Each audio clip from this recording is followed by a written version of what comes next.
আপনি কি মাত্র ১ মাসে নিজের শরীরকে আরও সুস্থ ও ফিট করতে চান? তাহলে আজকের এই ১০টি সহজ অভ্যাস মেনে চলুন। প্রথমত, খাবারের আগে ১ গ্লাস পানি পান করুন।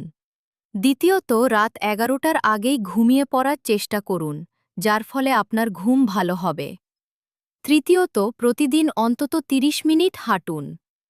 চতুর্থত, প্রতিদিন ১৫ মিনিট রোদে বসুন, এতে শরীর ভিটামিন ডি পাবে। ফলে আপনার ত্বক ও শরীর দুইটাই ভালো থাকবে। পঞ্চমত, খাবার খাওয়ার সময় ধীরে ধীরে এবং ভালোভাবে চিবিয়ে খাবার খান।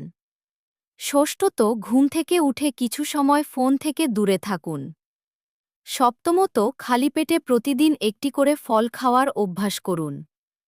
অষ্টমত, দিনে অন্তত ৫ বার গভীরভাবে শ্বাস নিন। নবমত, নিজের পেট পরিষ্কার রাখুন এবং পর্যাপ্ত পানি পান করুন। এই ছোট ছোট অভ্যাসগুলো নিয়মিত পালন করলে মাত্র ১ মাসেই শরীর ও মন অনেক ভালো অনুভব করবে। ভালো কিছু শিখতে ফলো করুন।